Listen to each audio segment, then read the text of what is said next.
the Pip Pin Podcast. My name is Megan Nodecker, and I am your host.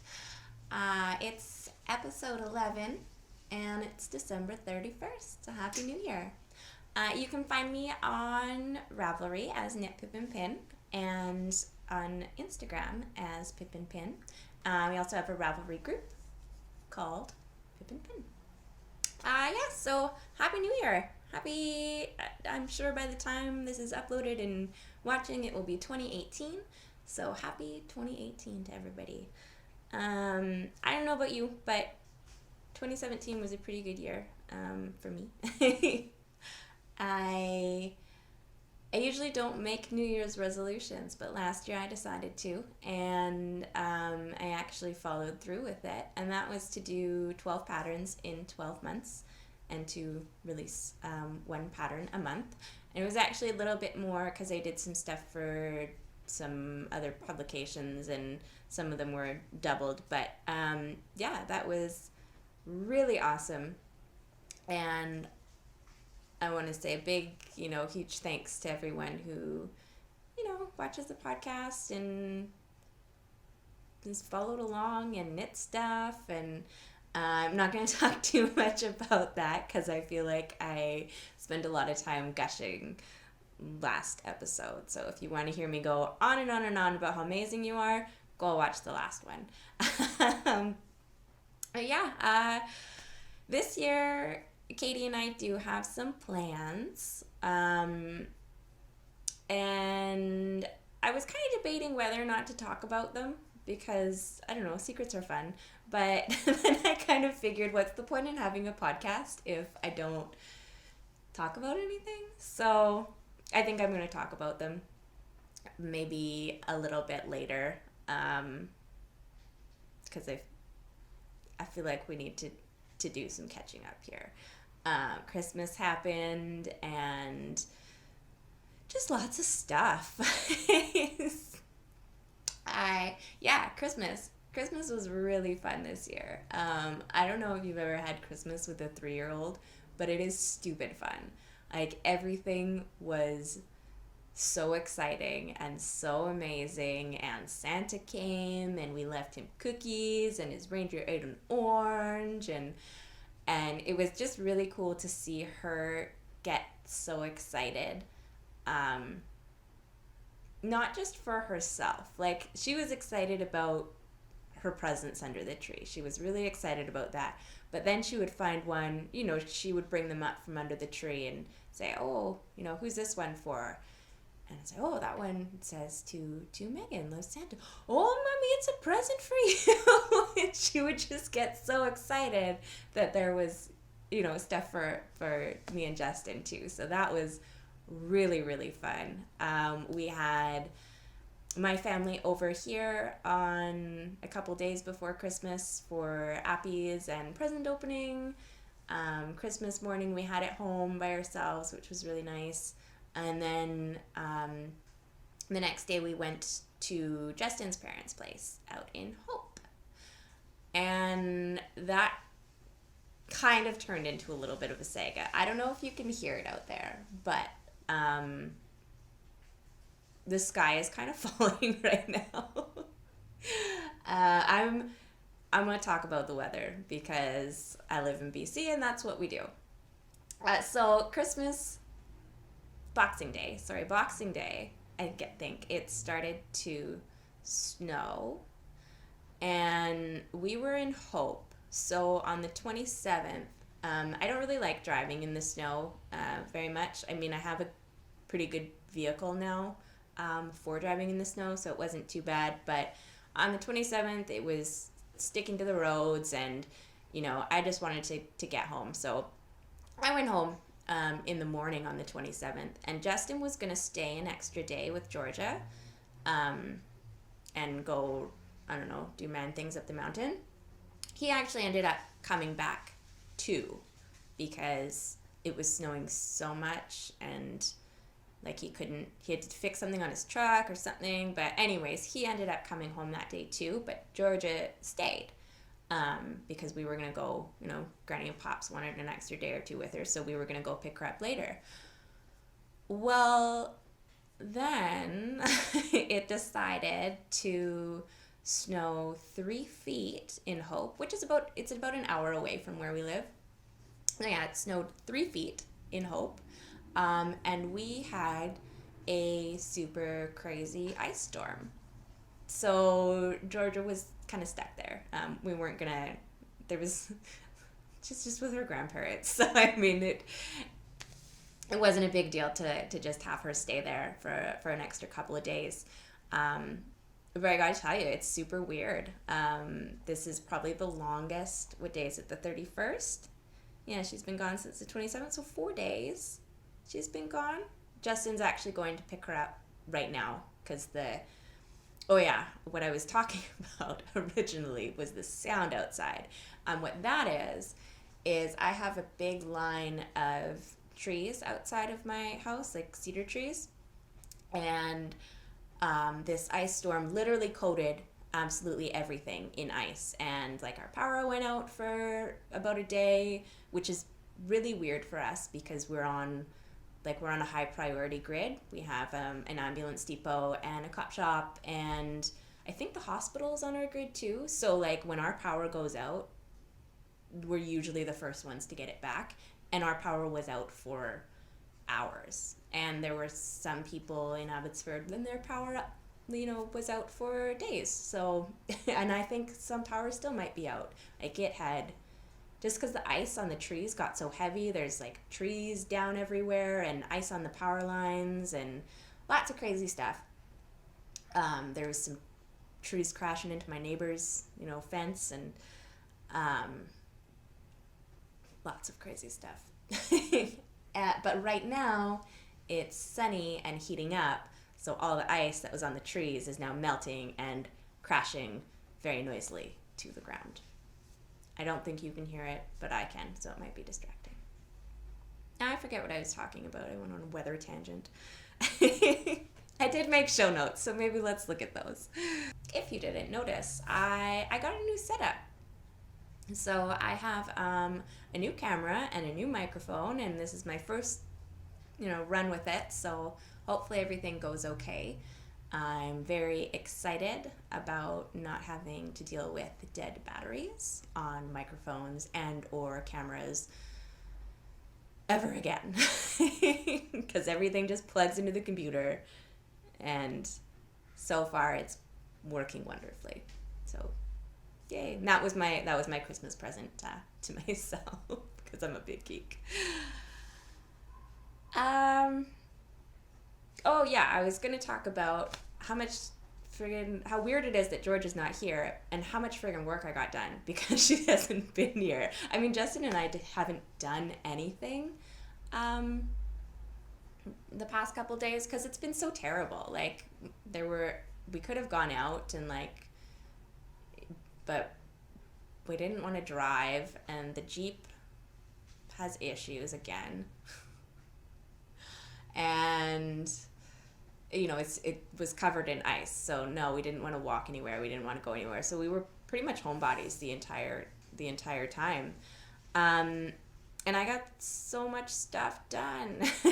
Like I feel like over the past 3 days I've done more design work than I have in all of December, which is probably true because I took a big break in December, and I said I wasn't going to start doing design stuff until after Christmas, and it's after Christmas, and I just spent 4 days straight working on stuff, which is great. Yeah, I have no finished objects to show you today. I have lots of whips because the only finished things were gifts, really. We have Peter's slippers, which are obviously with Peter, Justin's antler hat, which he's wearing right now, and then George's little hat, which she is also wearing right now. So no finished things today. But I thought I would actually wear something knitted on the podcast today. Fancy that. This sweater I made a couple years ago, and it is the Agroterra pullover, and it's from Interweave, I think fall 2015, somewhere in there. Just this yoke sweater with some twisted stitches, and there's little details on here. I really, I don't know, it's one of those things where when I made it, I just thought there were things wrong with it, and so I never really wore it, and I just didn't, it kind of sat in my closet for a while. But this year I found I've been wearing it a ton, so I'm glad that I didn't frog it like I had intended to do, or I think I was going to shorten it or something. I was going to do something to it, but I'm glad that I didn't, because I really love it. And, the pattern, let me pull it up. I believe her name is Amanda Bell is the designer. Yeah, so the Agroterra pullover by Amanda Bell. And I used Patton's classic wool worsted in Mercury, which I think I bought with the intention of knitting just in a sweater, and then I stole it and knit one for myself. And I really like it. Like, it's just 100% wool. It's not superwash. It's not merino. It's nothing fancy. But it just feels really sturdy, and it's not scratchy either. Like, I'm just wearing a tank top underneath, and it's totally fine. So that's the sweater that I've been wearing the most recently, and I feel like I should make more of an effort to wear knitted things on the podcast. Since I don't have any finished things to show you, I just wanted to talk about some new stuff that Katie and I are working on in the new year. And this is what I've been working on a lot over the past days. But we've decided to start working on some books. So we have 2 books in the works right now. Both of them are going to be hopefully published before Knit City this year. I don't know if any of you remember me talking about it or remember at Knit City, but we had lookbooks of all of our patterns, and so many people were just like, oh, can I just buy this book? And so, well, the patterns aren't actually in there. It's, it was just to show off the patterns. But so this year there will actually be knitting books at our booth. So that's very exciting. We are doing kind of one of them's kind of going to be a compilation of different things. And then the other one, we are in collaboration with Cascade Yarns. And that's kind of going to be a throwback to what we used to do. Because when we started Pip Pin, we didn't start off designing patterns. We started by making scarves and cowls and things and selling them at markets. And what we did is we took really big needles and chunky yarn, and we marled everything and used, we had a bunch of, I think it originally started because we had a lot of wool that we inherited from our grandma. We wanted to try and find a way to use that, and then we would get wool at thrift stores, and people would just give us stuff. At one market, I think our first market, we just had a lady come up to us with a big bag of wool and say, I love what you're doing, here's all this stuff that I don't use. So that was really cool. But we kind of wanted to do a throwback to kind of where we started. So it's going to be a book of chunky knits with lots of marling and kind of more beginner stuff. But I wanted to make a book for everybody. So it's going to be kind of more beginner patterns, but have different techniques that a more intermediate knitter would appreciate. So that's kind of what we're doing, and I'll show a little bit of what I'm working on when I get to things that I'm working on. We booked a little cabin, an Airbnb out on the Sunshine Coast for a weekend, and we're going to be doing, hopefully, all of the knitting for the book will be done by then, which is a little bit crazy because it's now January. We're going at the end of February. So that gives us roughly 2 months to get everything knit and done. And then we're going to hopefully do all the photography there. So we have that coming up. And then I also have a collaboration with Midnight Cravings that I'm going to talk a little bit about later. That one is more secret. Yeah, and I think that's kind of what's going to be happening this new year. I did decide not to do the pattern a month thing again because with everything else that's going on, I think it would be really hard to keep up with. And I mean, it was hard to do the first time. So I think this time we're going to focus more on bigger things. If you go to our Ravelry group, we do still have the Afterthought Everything's knit along going on. And that is a knit along based on the Afterthought Everything's sock tutorial. That's here on the YouTube channel. You can find it in the tutorial playlist. I think it's the only video in there, but I will be making some more tutorials, but this knit along is for that tutorial, so take a peek at that, knit a pair of socks. The deadline is the end of January. Maybe I'll extend it if there's some more interest in that. You can find all the information on the Ravelry group, Knit Pip Pin. So since I have no foes, I'm going to just go into whips. And so the first one here I have is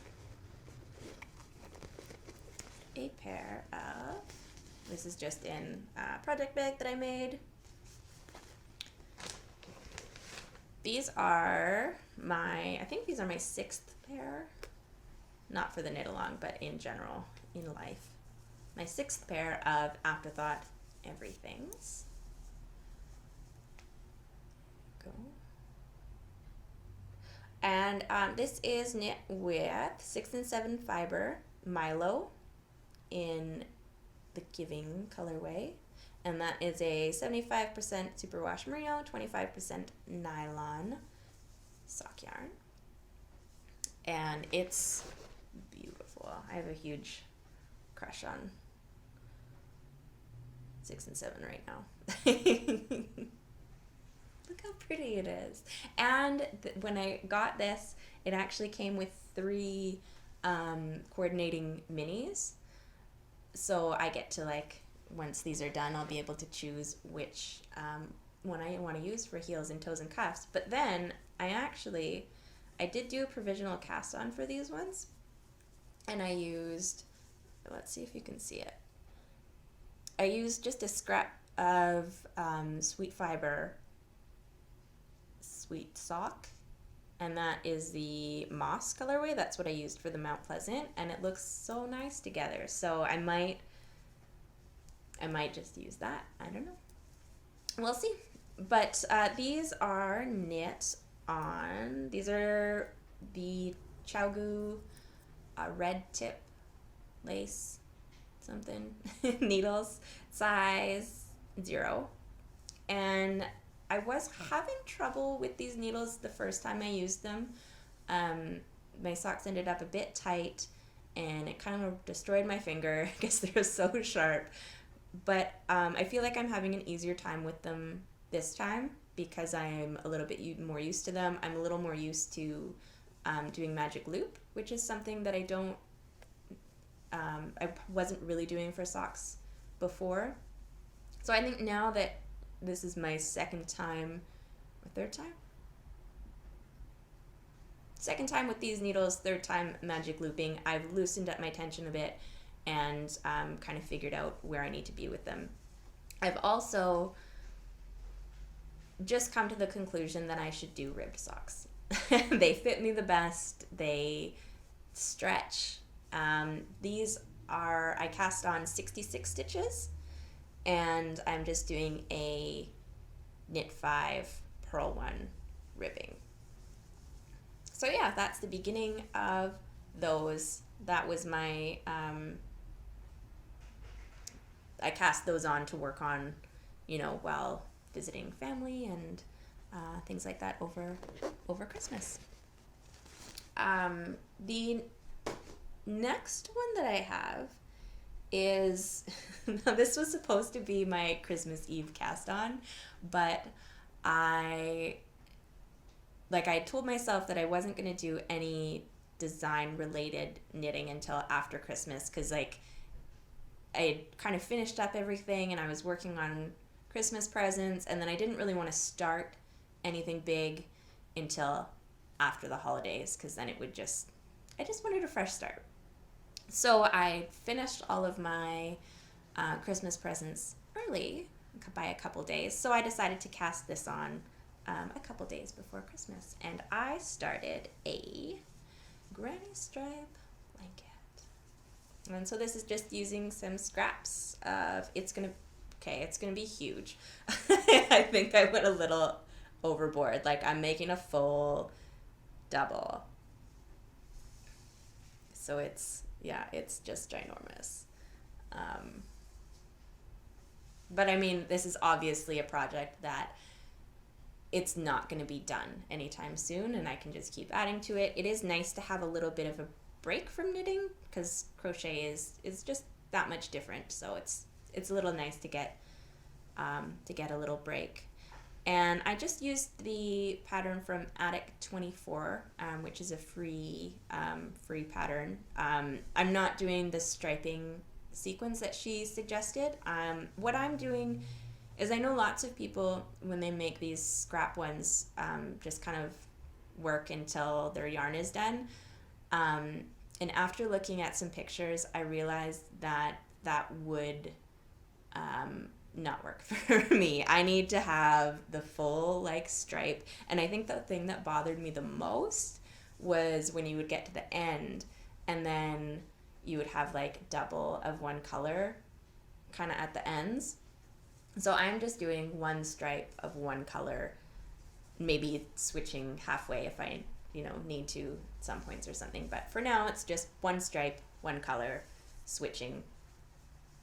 Ends don't really bother me too much, especially in crochet. They're so easy to weave in. You just kind of put them in and they're done.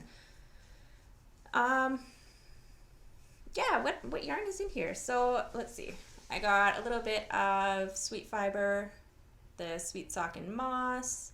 I think there's some Knit Pick Stroll in there. I have some yarn that I got from the Get Your Yarn Wishes Granted, which is actually what prompted me to start this blanket, was all of the awesome minis and scraps that I got from there. Some Spin Cycle yarn, which I'm really excited to finally use, because it was a prize that I won for a knit along 88 Stitches had. They do a year-long knit along every year, and not this year, but last year, I won a prize, and a skein of that was one of the prizes, and I really like it, but I just never found, the thing to make with it. So it's going in here, and I'm really excited to start using some of that. What else? There's some that Plucky Knitter, Primo Fingering, more Stroll, more Yarn Wishes, more Yarn Wishes.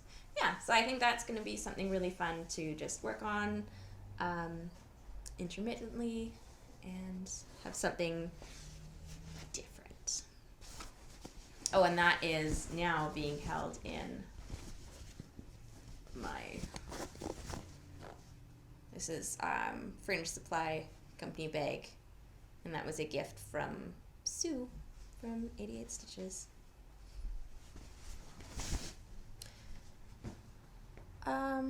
The next ones I have are going to be part of the book, and I'll show you, they're both kind of works in progress right now, so I don't know if I'm going to show the finished things, but I don't know, we'll just see how it goes. So this is a scarf that I've been working on. unfinished, obviously. But this is knit with Cascade Ecological Wool in vanilla and antique. And yeah, so it's held double throughout, and then just kind of switching the colors in the middle. I think it's going to look really nice once it's all blocked and finished, and then there's going to be some fun things that I'm going to add to it a little bit later. Let's see. Oh yeah, it'll be super cozy and giant, just as it should be. Second thing is actually we're going to include a simple sweater in the book. And so that's been kind of fun to try and think of something easy to knit and still fun. So I think I found a balance, because I whipped this thing up so fast because it was just really fun. It looks kind of like a box right now because it doesn't have any sleeves yet, but this is the start of a big, giant, oversized, comfy, cozy sweater, and it's so soft. Like so soft. The yarn that I've used is Cascade, obviously, because we're working with them, and it's Lana Grande in the antique colorway. And then for the body, it's held double with one of their new yarns. It is spontaneous. I've never actually said that word out loud before. So spontaneous worsted effects in dissonance, and it is 100% merino, and it's like a single ply. Here I have a ball of it here. It's beautiful and so soft. But this is, yeah, so that's it. In the dissonance colorway, held together with the super chunky. I'm so excited for this to be done because it's going to be so cozy. So if you don't know who Midnight Cravings is, they are a couple ladies from Saskatchewan who dye yarns. I think they're sisters too. Yes, I think so. Anyways, I've been talking with Jaden and Tara, and I met them both at Knit City, but I've been talking with Jaden quite a bit, and they dye very, very beautiful things. And so we decided to do a collaboration together, but we are going to keep it a little bit secret. So I'm going to give you some sneak peeks, but I'm not really going to tell you what it's going to be. It's going to be a garment, that's for sure. But I wanted to show you some of my swatches because I have two here that I want to talk about. So this is the first one. And the yarn that I'm using is Midnight Cravings, obviously. They're Hardy Sport in Curtain Call. This beautiful, beautiful deep teal. And it is, wow, it's showing up so nicely. So this is the swatch that I did flat. And then this is the swatch that I did in the round. And if you can see, I totally cheated. So I think this is probably something that I'm going to make a tutorial for if anybody is interested. But this is something that I do quite often because when you knit flat and when you knit in the round, not all the time, but sometimes your gauge can be quite different. So if you're working a pattern where you do both, it's best to check both just to be sure.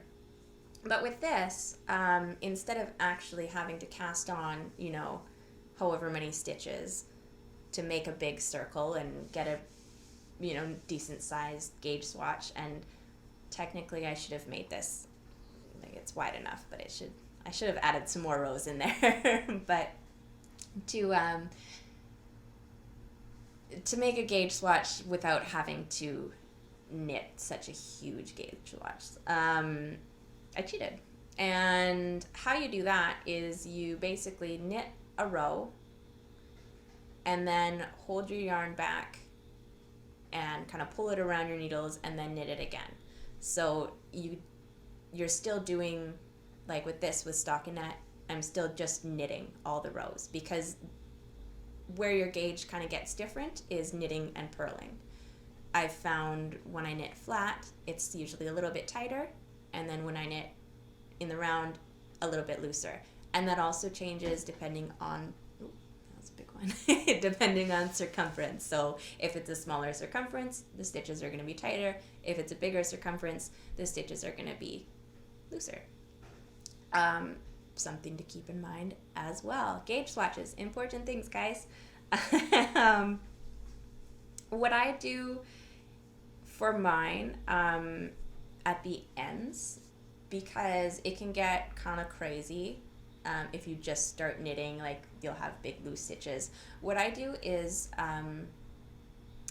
the first 2 stitches I knit together. How did I do it?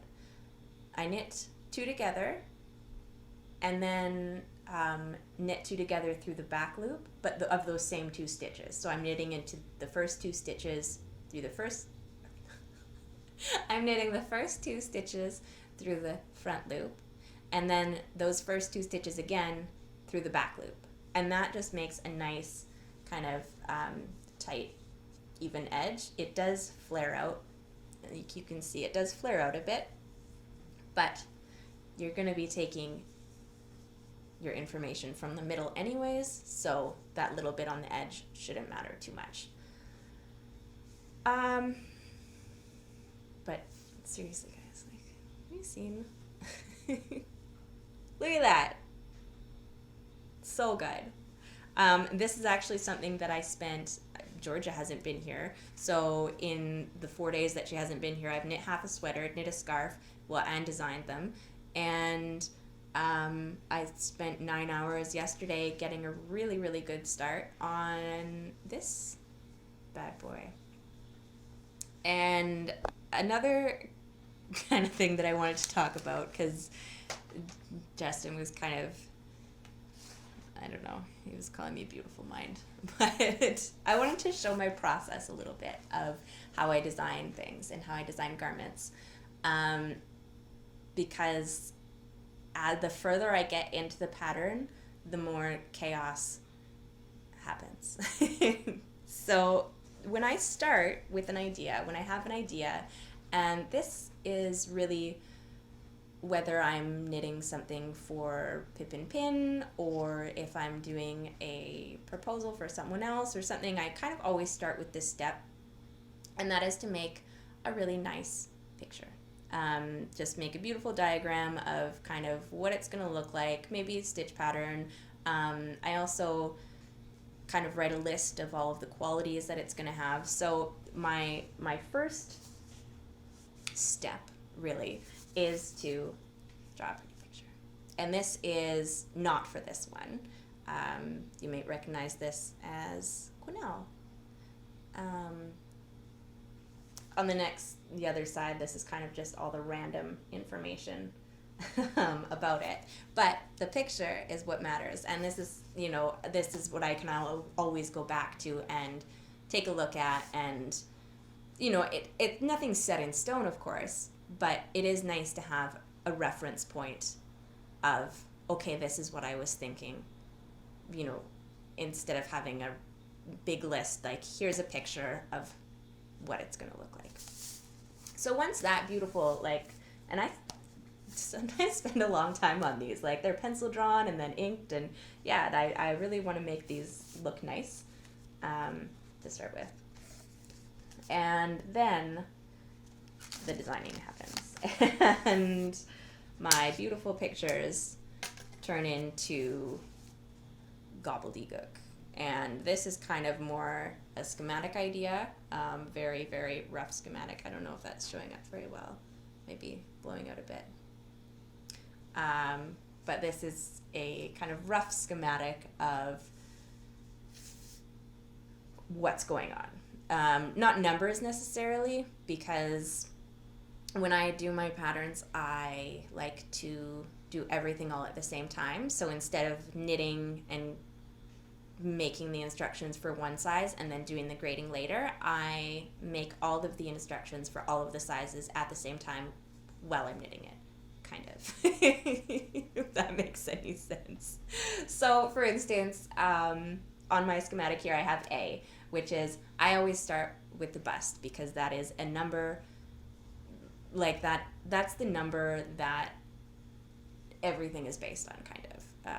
When people try to figure out what size they're going to knit, they go for the bust size. When you figure out how much, whether you're working from the bottom or the top or wherever, you're always going to need to know how many stitches or how big the bust is going to be. So that's the number that I kind of always start with. And I have my list of measurements that I work off of. It's, if you go to the Craft Yarn Council, I use those standards as a base, kind of, sometimes, mostly. So for, A, around the bust, I just have bust plus 6, so that I know when I go in to do my Excel sheet, my bust is going to be plus 6. So that's kind of, what I work off of when I start actually typing in the numbers into Excel. And then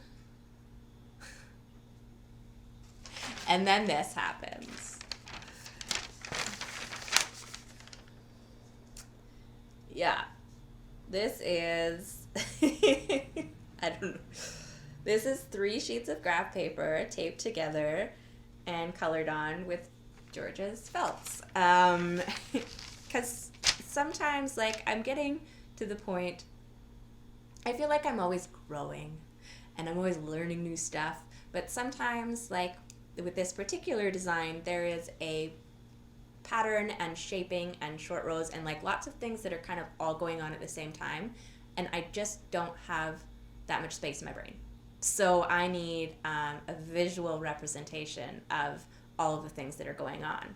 And while this may look like nonsense, because to anyone but me, I'm sure it totally is. This shows me stitch patterns. This shows me collars. This shows me, where the short rows are. It shows me shoulder widths, lots of different things. So kind of after I had made my first couple of, this is kind of how I started. I started on paper. And then as I got more confident, I moved everything to computer, and, I kind of felt that if I went back to paper, then I was stepping back and blah, blah, blah. I don't know, weird things. But anyways, I've realized that there are just some things that need to be written down on paper, in order for me to visualize them. I think I'm quite a visual person, and sometimes I just need to see things, and even if it's lines and dots and dashes and random things. Yeah. But it is, I kind of wish I could show you, because I've just started stuff, and it's turning out so lovely. Soon enough you'll be able to see it. What else is there? You know what, I think that's pretty much all that I'm working on right now. Yeah, everything was finished and all those new things happened, and so I guess I'm just gonna move on to stash, and then that's it. As I did get some nitty stuff for Christmas and etc. But the first thing I want to share is, I'm not going to share all of them because I literally got a giant box from Cascade, and it's beautiful. Like, I was so excited to open it up. And then, like, Katie lives in Vancouver, so it's not like I can just call her up and say, come over and open this thing with me. So I had to, like, wait for her and to, like, actually go through it, and it was a whole thing. But I just wanted to show you a couple things. This is the Lana Grande that the sweater is being made out of, and it is just super lovely. This is 100% Peruvian Highland wool, and it is like a super bulky, super bulky, squishy, lovely. This is this one is so soft. This is the lamb merino, and as the name suggests, it is 50% baby llama and 50% merino wool, and it is ridiculously soft. What color is this? Color number 4. Numbers. But super, super soft. What else? We got some Magnum, always my favorite. I made Crime Wave out of this, that big, like, cabled shrug, and I've been kind of wanting to work with it again, because it's like a super bulky single ply, and this color just kills me. I love it. And then this is also really, really soft. Also kind of tingled. I'll fix that later. Baby Llama Chunky, and it is 100% baby llama. And this mustard green, like, this is my mustard yellow. This is my color. I love it. You'll be seeing lots of different yarns that I got in there. I just wanted to show off those ones because they were kind of my, like, I really gravitated towards them. And this one because I showed it already, but the spontaneous and dissonance, super cool, super exciting. Santa also brought me a Christmas present, and because he got everyone else socks. He kind of does this every year, but he got everyone else socks, and he got me some sock yarn. So I got Cascade Yarns again. This is their Heritage Prints in color 53 Christmas. So it's their Christmas self-patterning, striping, sorry, I'm all backwards, yarn. And 75% Super Rush Merino and 25% nylon. I know that these are going to be socks eventually, but honestly, I'm probably not going to start them until next year. And then I also got these guys, and these are the Addy Turbo Lace Needles, and they're 32 inches, which is what I like to use for my socks. And I was going to get the US Zeros because I wanted to try the Addies out, just because the Chow tips are so stinking sharp. But I accidentally got a US 1. And I know that that's going to be way too big for any fingering weight sock knitting that I'm going to do. And I was going to return them. I actually bought them for myself at 88 Stitches. But I was going to return them and get the size 0. But I figured they would probably work well for, like, a sport weight sock maybe. So I might give that a try at some point. So Katie got me something super cool. This is what my sorry. This is what my granny stripe blanket is living in my fringe supply company bag.